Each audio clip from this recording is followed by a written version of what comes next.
하나님이 오른손으로 예수를 높이심에 그가 약속하신 성령을 아버지께 받아서 너희가 보고 듣는 이것을 부어주셨느니라. 다윗은 하늘에 올라가지 못하였으나 친히 말하여 이르되 주께서 내 주에게 말씀하시기를 내가 내 원수로 내 발등상이 되게 하기까지 너는 내 우편에 앉아있으라 하셨도다 하였으니 그런즉 이스라엘 온 집은 확실히 알지니 너희가 이 십자가에 못 박은 이 예수를 하나님이 주와 그리스도가 되게 하셨느니라 하니라. 그들이 이 말을 듣고 마음에 찔려 베드로와 다른 사도들에게 물어 이르되 형제들아 우리가 어찌할꼬 하거늘.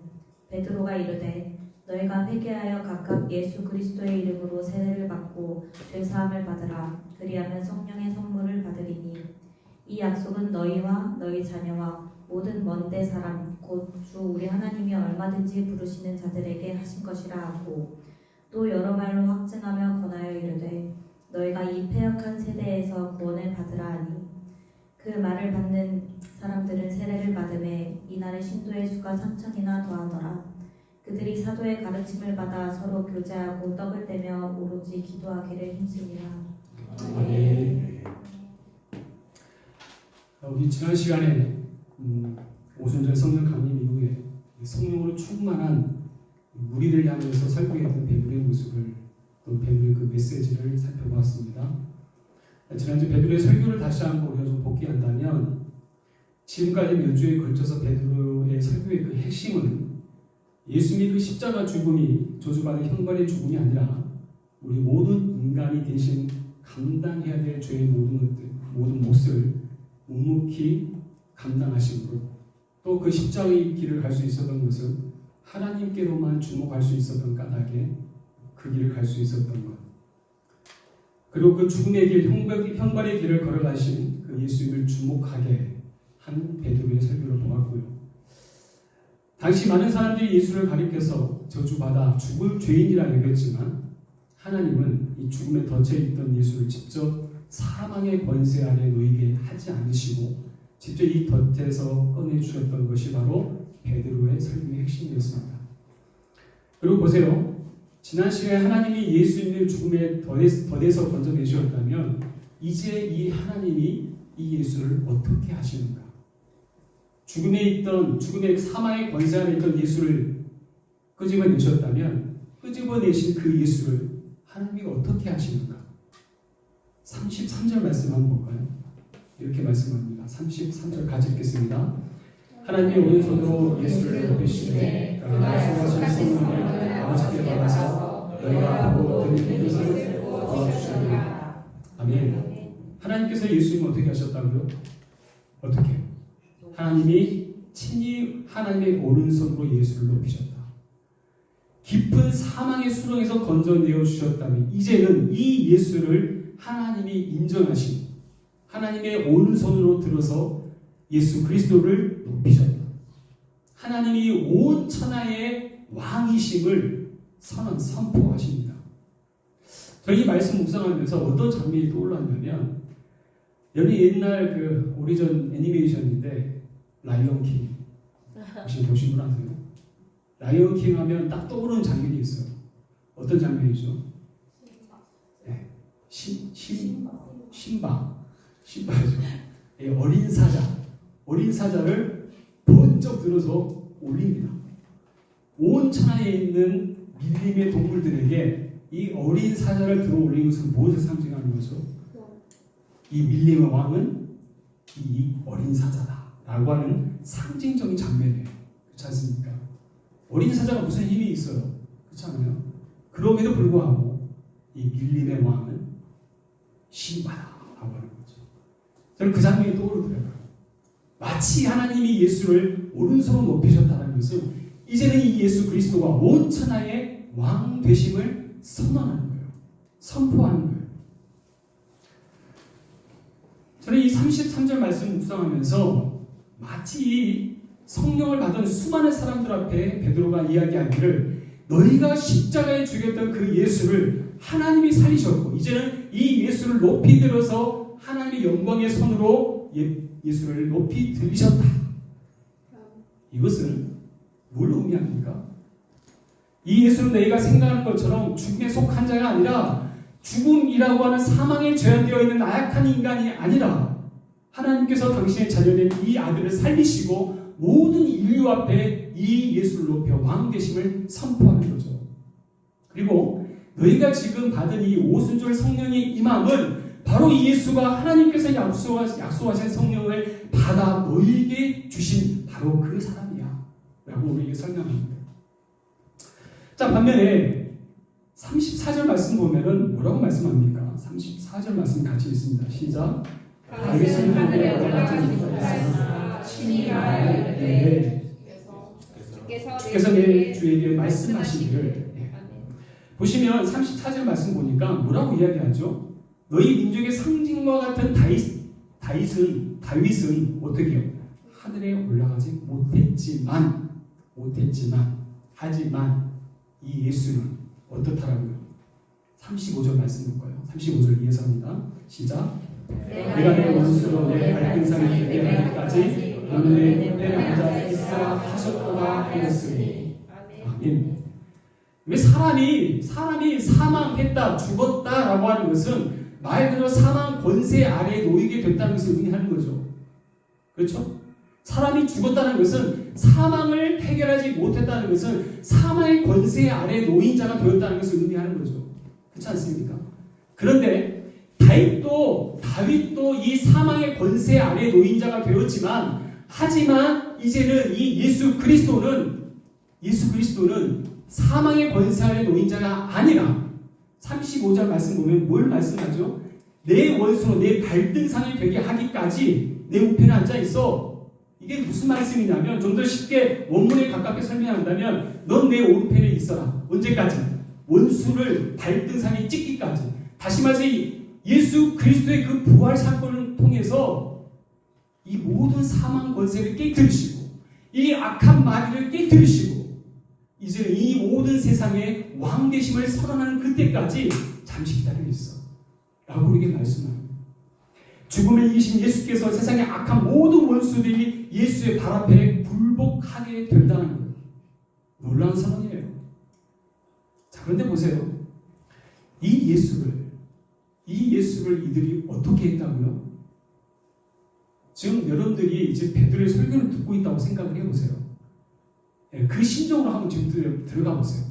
내 베드로의 설교를 듣고 있어. 근데 이들이 지금 어떤 사람들이었죠? 어떤 사람들이었어요? 예수를 십자가에 못 박았던 무리들이에요. 그렇죠? 직접적이든 간접적이든 그 자리에 함께했던 사람들입니다. 근데 베드로의 설교를 가만히 들어보니까 이 예수가 보통 사람이 아닌 거잖아요. 그렇죠? 베드로를 통해서 이들이 했던 행동, 예수를 십자가에 못 박아 죽였던 일이 얼마나 큰 어처구니가 없는 일인지를 깨닫게 되었던 그들의 심정을 한번 보자고요. 정말 무지한 결정과 판단으로 무고한 예수가 죽었습니다. 수많은 이들이 이 예수를 무가치한 존재로 취급을 하고 십자가에 매달아 죽였습니다. 그런데 이 예수를 하나님이 어떻게 인정하시는가? 그 다음 말씀 보면 뭐라고 말씀합니까? 하나님이 예수를 주와 그리스도가 되게 하셨다. 주와 그리스도가 되게 하셨다. 주라는 말이 무슨 말이에요? 큐리어스. 왕 중의 왕입니다. 이 세상의 왕, 절대 왕은 오직 예수입니다. 그리스도, 기름 부어 세운 자, 진정한 하나님의 기름 부으심을 받은 신적 권위를 가진 자가 바로 이 자이다 라고 하나님이 인정하시는 거예요. 그 자를 너희가 죽였다는 거예요. 여러분, 미국의 짐이라고 하는 사람이 미국의 최대 유통기업이죠. 월마트에 입사를 하게 됩니다. 말단 직원으로 입사를 했는데, 근데 뭐 다들 그렇지만 대기업에 들어갈수록 이 말단 직원들은 말 그대로 열정을 다해서 힘을 다해서 일을 해야 되죠. 아니나 다를까 이 직원이 이 짐이라는 친구가 들어가서 일을 하는데 사람들이 이 사람을 무시하기 시작했습니다. 야, 너는 그냥 여기서 시키는 대로만 해. 시키는 대로만 해. 다른 거 하지 마. 너는 아직 경력직이 아니니까 눈에 띄지 마. 온갖 모욕과 상처와 어려움으로 이 말단 지원의 생활을 했어야만 됐습니다. 반말도 하지 마. 조용히 있어. 얼마나 삶이 괴롭겠습니까? 근데 이 지민한 사람이 말대꾸도 하지 않고 조용히 주어진 일에 묵묵히 일을 감당했습니다. 최선을 다했습니다. 몇 달 후에 이 월마트에 임원회의가 열렸습니다. 임원회의가 열렸는데 이때 이 월마트의 회장인 이 샘 월튼이 이렇게 물어봤다고 해요. 지금 물류창고에서 근무 중인 내 아들이 있는데 혹시 그 근황을 아는 사람이 있는가? 그 사람이 누구예요? 바로 지민한 사람이었어요. 지민한 사람이었어요. 사람들이 충격을 받았어요. 내가 함부로 했던 그 사람이 바로 회장의 아들이었어요. 이 아들도 참 대단했던 것 같아요. 전혀 제가 자신이 회장의 아들이라는 걸 티내지 않았어요. 드러내지 않았어요. 사람들이 무시를 해도 여러분 같으면 우리 아버지가 누군데 막 그럴 수 있잖아요. 전혀 아무런 반응도 하지 않았습니다. 어쩌면 짐의 이런 모습 때문에 그 일로 인해서 많은 사람들에게 더 인정받을 수 있었던 계기가 되었다라고 이야기합니다. 만약 여러분들이 그 짐을 무시했던 상사였다면, 이 사람이 회장의 아들이었다는 사실을 알았다면 여러분들이 그 심정 어떨 것 같아요? 이제 우리 죽었다. 여러분, 회장의 아들을 갈군 거잖아요, 지금. 그렇지 않습니까? 끝장이 나라는 생각이 들지 않겠습니까? 37절입니다. 37절 같이 읽겠습니다. 시작. 그들이 이 말을 듣고 마음에 찔려 베드로와 다른 성도들에게 물어 이르되 형제들아 우리가 어찌할꼬 하거늘. 아멘. 이게 이 심정인 거예요.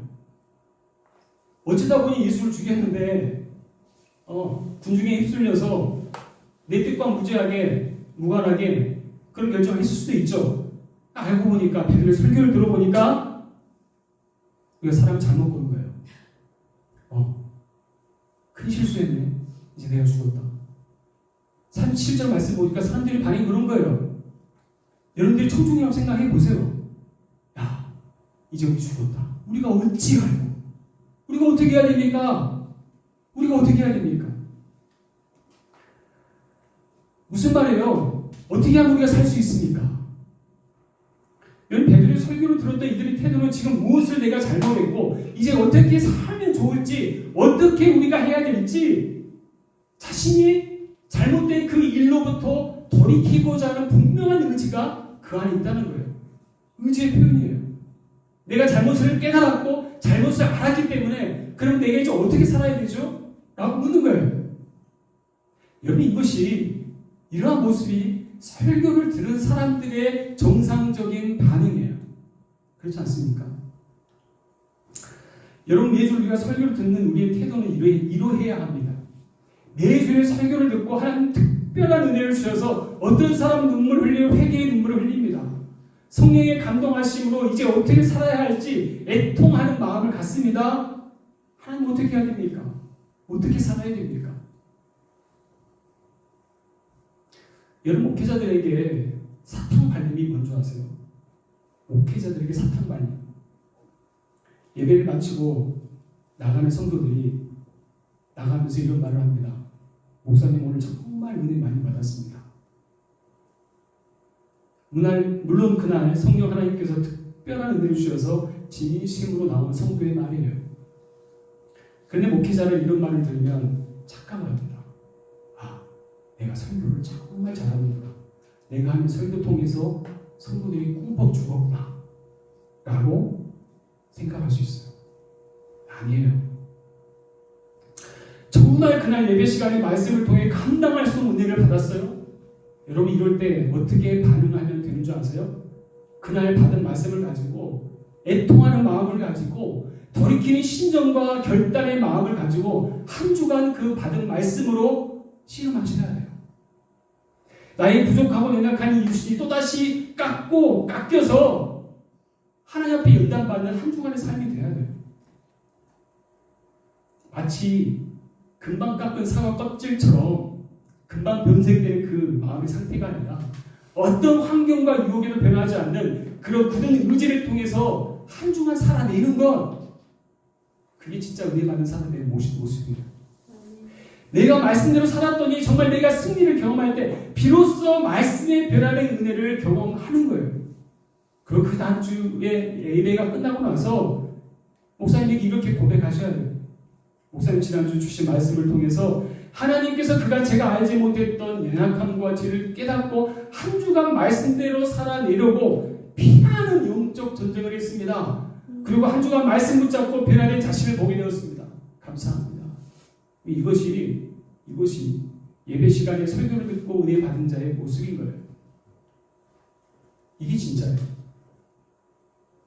내가 예배 시간에 순간 하나님께서 마음 가운데 주신 그 감동과 은혜를 통해서 잠깐의 은혜는 있지만 중요한 건 지속성인 거예요. 그 은혜가 1분짜리입니까? 아니면 1시간짜리입니까? 아니면 하루짜리입니까? 언젠가 말씀드렸잖아요. 며칠 전에 어떤 목사님이 그런 말씀을 하시더라고요. 미국에 계신 목사님이 자기 교회 정말 고민 중에 하나가 예배 끝나고 나서 주차장이 굉장히 큰 교회인데 예배 끝나고 나서 거기서 쌈박질하고 있더래요. 교인들끼리. 출차하는 것 때문에 서로 나가려고. 금방 조금 전까지 은혜 받았는데 그 은혜가 금방 1시간도 안 돼서 다 날아간 거예요. 내가 받은 은혜는 한 주간 동안 일평생 동안 내가 살아갈 수 있는 힘을 주시는 거예요. 하나님, 내가 그 말씀을 통해서 내 삶이 변했습니다. 내 연약하고 나약한 이 모습이 깨어지고 또 깨어져서 하나님 말씀대로 내가 만들어져 갑니다. 그 말씀에 반응하는 것, 그게 은혜 받은 자의 모습인 거예요. 우리가 여러분들 예배 끝나고 나서 우리가 셀모임 하잖아요. 셀모임 마시면 그날 말씀을 가지고 우리가 말씀을 나누지만 꼭 체크하셔야 됩니다. 셀 리더들은 지난주 말씀을 가지고 다시 한번 복기해 보세요. 우리가 지난주에 이런 말씀을 받았는데 한 주간 동안 어떻게 사셨습니까? 한 주간 동안 어떻게 적용해 보셨습니까? 꼭 그렇게 적용하셔야 돼요. 그러니까 이렇게 살았더니 하나님께서 내 마음 가운데 이런 변화를 주셨습니다. 내 삶 가운데 이런 변화가 있었습니다. 내 삶 가운데 하나님 나를 이렇게 이끌어 주셨습니다. 라고 고백할 수 있어야 돼요. 이게 마치 오늘 37절에 이 성도들이 베드로의 설교를 듣고 우리가 어찌할꼬라고 하는 그 심정과 같은 마음으로 말씀을 받는 자들의 모습이 되는 거예요. 자, 봅시다. 이 베드로의 설교를 들은 이들이 말합니다. 우리가 어찌해야 됩니까? 이에 베드로가 이렇게 이야기를 합니다. 먼저 42절을 보겠습니다. 42절 말씀 같이 읽겠습니다. 42절입니다. 시작. 그들이 사도의 가르침을 받아 서로 교제하고 떡을 떼며 오로지 기도하기를 힘쓰니라. 네. 자, 우리가 어찌할꼬? 우리가 어떻게 해야 됩니까? 우리가 어떻게 살아야 됩니까? 라고 물었을 때 베드로가 가르침을 줍니다. 42절 말씀에. 자, 뭐라고 말씀해요? 이들이 함께 모여서 뭐 했어요? 서로 교제하고 떡을 떼고 서로 위해 기도하고. 뭐예요 이게? 뭐죠? 개모임? 셀모임. 네. 예배예요. 예배. 여기가 초대교회 예배 형태를 보면은 초대교회 예배 형태의 전형적인 이 구성 요소예요. 함께 교제하고 음식을 나누고, 여러분 그래서 교회에서 우리가 음식을 나누는 것도 예배의 한 요소예요. 실은 함께 기도하고 하나님의 말씀을 듣고 찬양하고 예배하는 거예요. 한마디로 정리한다면 우리가 어찌해야 됩니까? 라고 했을 때 베드로가 그들에게 가르쳐 주었던 것은 무엇이냐면, 야, 너희들 이렇게 예배해, 이렇게 예배해야 돼 라고 도전하는 거예요. 이렇게 예배해야 돼.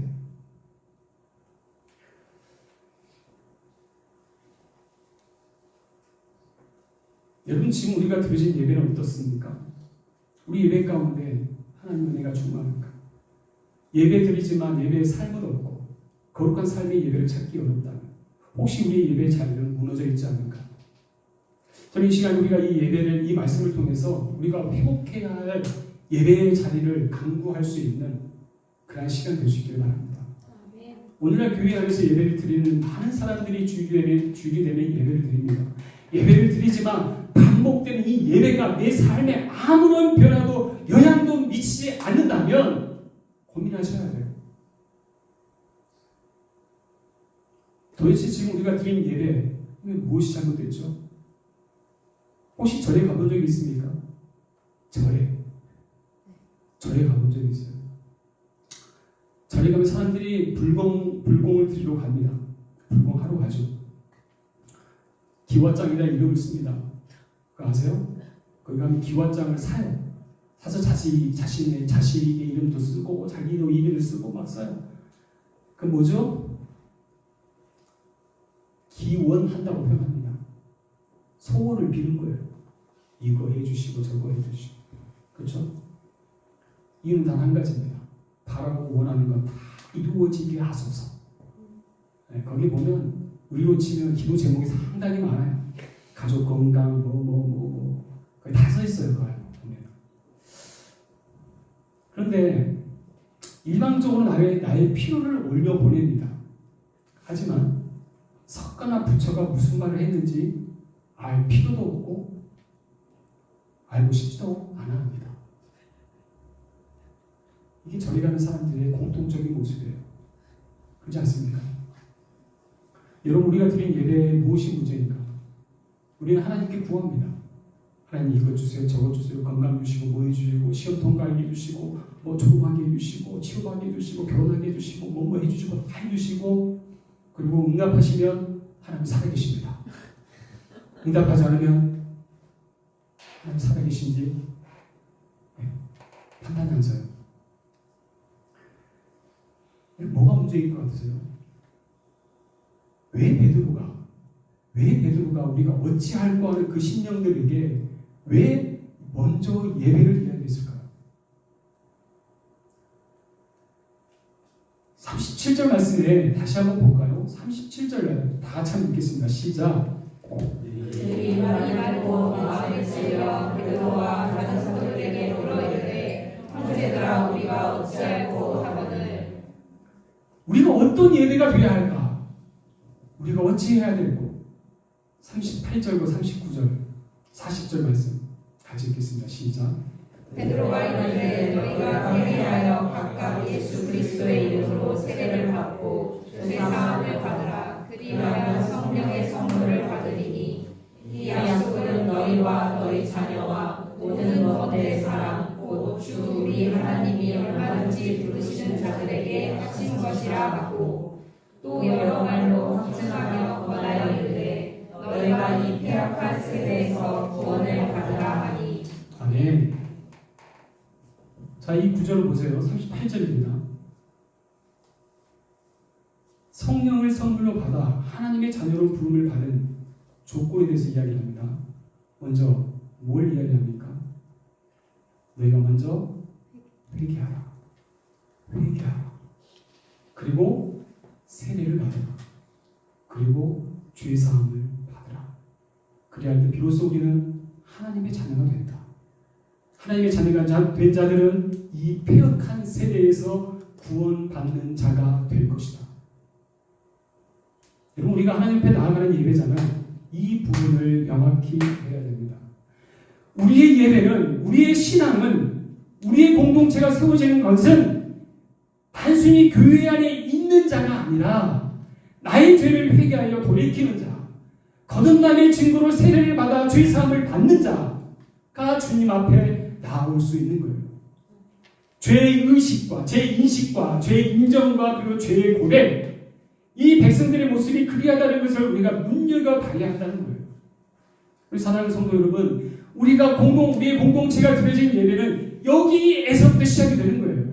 이 고백이 되지 않고 이 죄사함에 대한 분명한 고백이 일어나지 않는다면 우리는 이 안에 서로 잘났다고 난리가 날 거예요.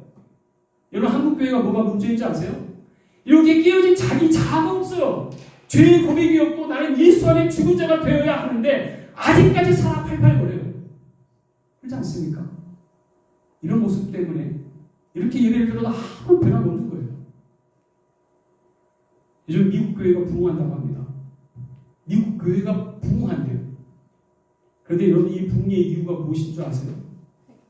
미국 안에 있는 수많은 한인교회가 너무 많이 싸워가지고 이 싸워 나간 교인들이 어디로 가냐면 미국 교회로 간대요. 한인교회로 안 간대요. 여러분, 얼마나 높은 현실인 줄 아세요? 저희 그냥 한 소리가 아니고 미국에서 목회하신 목사님한테 들은 이야기예요. 미국 교회에 한인들이 너무 많이 가니까 이제는 미국 교회에서 영어로만 설교하는 게 아니라 한국어로 동시 통역 해준대요. 그만큼 많대요. 그러고 이제 나중에 7월달 가면 확인하고 그래요. 왜 그럴까요? 우리가 드린 예배 공동체가 온전하지 않아서 그래요. 교회 공동체가 정말 건강한지 보려면 가장 먼저 보면 알 수 있는 것이 바로 이 예배입니다. 예배예요. 특히 같이 공동체 생활하면서 예배를 드려보면 다 드러나요. 같이 공동체 생활하면 다 보입니다. 얼마나 내가 연약하고 깨어지지 않는 그 자존심 가득한 모습들이 가득한지. 그렇지 않습니까? 제가 이야기만 하고 좀 말씀 마무리할게요. 제가 지난주에 뮌헨에서 있었던 그 유럽 미션이라고 하는 목회자 포럼에 다녀왔습니다. 그 순서 중에 한 북한에 사역하시는 한 선교사님 이야기를 듣게 됐습니다. 첫날 저녁에 식사를 하는데 이제 테이블이 비어 있길래 그냥 들어서 가서 자리 있냐고 물어보고 제가 앉았어요. 마침 맞은편에 같이 식사하던 분이 본인 소개를 잠깐 하시더라고요. 알고 보니까 이분이 북한에 사역하시는 선교사님이신 거예요. 여러분 아실 만한 분도 뭐 아실 수도 있는데 윤상혁 선교사님이라는 분이에요. 이분은 그 아내는 미국 분이세요. 미국 분이신데 자신이 미국 유학 시절에 자기 같은 학교 같은 과에 있던 분이셨습니다. 특히 본인의 이 선교사님 사모님이 부모님이 미국인이지만 한국에서 선교사로 계셨다가 이제 미국으로 공부하러 가셨던 분이에요. 근데 이 사모님이 본인 15살 때 북한 선교에 대한 도시를 받았대요. 미국 사람인데. 그래서 결혼을 앞둔 상태에서 이 사모님이 윤상혁 선교사님에게 질문을 했답니다. 만약 하나님께서 우리 가정을 북한으로 보내라고 하시면 당신 갈 수 있겠냐고. 그래서 이 선교사님이 결혼해야 될 것 같고 그래서 하나님이 가라고 하시면 가야죠 라고 말을 하면서 설마 했대요. 설마. 나중에 이분이 이제 LA에서 병원을 이제 개원을 하시고 잘 사셨대요. 근데 어느 날 어느 그 우연찮게 컨퍼런스에서 만난 북한 사역자의 간증을 듣고 이제 더 이상 피할 그 길이 없었대요. 그래서 2007년에 결국 이 선교사님 가정이 북한으로 들어가요. 여러분 알다시피 우리 한국 사람 말고 한국 신분 말고는 다 들어가잖아요. 한국 국적 말고는 미국 국적이기 때문에 갈 수가 있었던 거예요. 그래서 이번 2007년도에 이제 북한에 이제 의사 재활학과 의사로 들어가게 됩니다. 그리고 한 20년 가까이 거기 사역을 하신 거예요. 대단하시죠? 2012년도에 평양의과대학 교수로 부임을 하고 거기서 이제 소아 재활 사역을 하시는데, 근데 이분이 그 북한에 알려지게 된 아주 중요한 한번 계기가 있었대요. 뇌성마비로 9년 동안 걷지 못하는 아이가 있었는데 이 선교사님이 치료를 하고 1년 만에 걷게 된 거예요. 1년 만에. 북한에서 난리가 났대요. 이런 명의가 있다. 그래서 북한 전역에 알려지고 심지어 북한 TV에 조선중앙방송에 다큐멘터리로 이 선교사님 그 일대기 뭐 사역에 대한 이야기 쭉 나오더라는 거예요. 그래서 이 북한 전역에서 이제 이 교수님을 찾아오는 사람들, 그리고 이 교수님 통해서 드디어 그동안에 없었는데 소아마비나 재활에 대한 학과가 개설이 되고 각 병원에 그걸 다 세팅을 하게 됐다라고 말씀하시더라고요. 그리고 이제 물론 이제 뭐 사역이 늘 순탄했던 것만 아니라고 합니다. 2017년도에 그 미국 사람 로터 원비어라는 사람이 혹시 사건 아세요? 그때 한번 북한에 억류됐다가 죽어서 나갔던 거예요. 그쪽 결국 죽어서 이제 미국으로 돌아간 소환됐는데 그 사건, 그리고 캐나다의 임현수 목사님이 또 체류됐다가 풀려나는 그 사건들이 사건의 영향에 의해서 결국은 모든 미국 선교사들이 추방되는 일이 있었다고 해요. 결국 이제 가족들이 나오게 됐지만 다시 이제 2019년 12월까지 팬데믹 코로나 오기 직전까지 계속 북한에 사역을 하셨습니다. 가족들 다.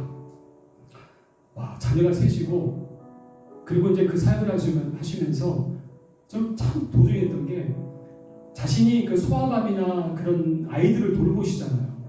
근데 하나님 그런 마음을 주시더래요. 내가 이런 자녀들을 내가 키워보지 않고서 어떻게 이 부모의 심정을 알겠는가?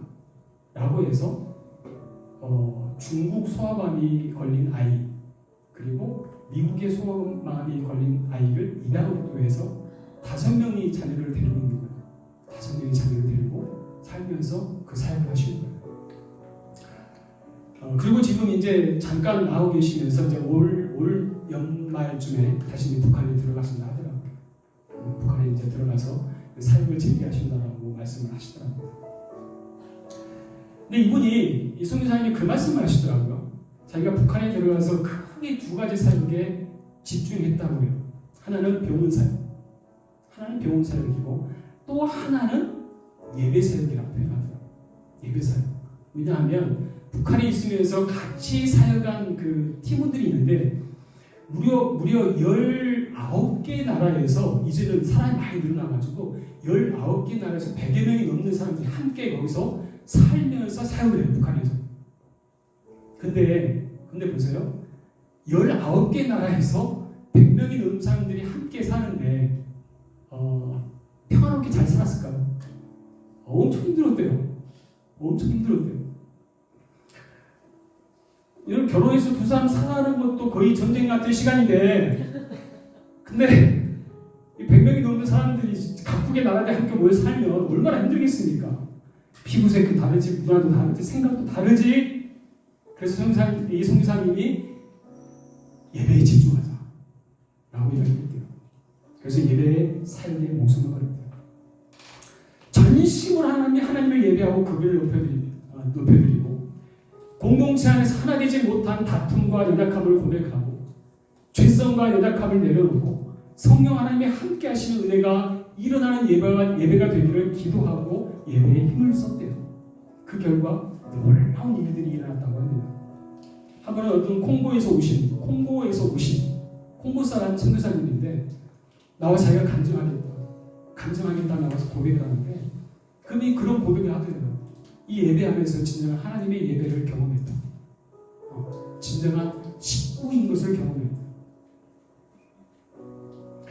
예배가 살아나고 하나님의 영광의 임재가 충만한 예배가 되기 시작하고, 놀라운 사실은 이 공동체가 하나님 앞에 예배자로 나오기 시작하자 그 안에 사역이 회복되고 하나님이 일하시는 일을 보게 되었다는 거예요. 이 선교사님 강의 마무리쯤에 이런 고백을 하시더라고요. 뭐라고 말씀하시냐면, 여러분, 하나님을 예배하는 자리로 나아갈 때 그때가 바로 하나님이 일하시는 때입니다.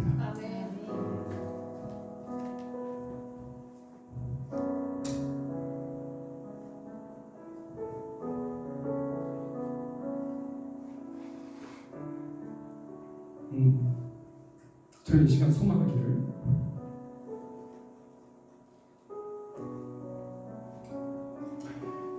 우리 교회가 모든 불신과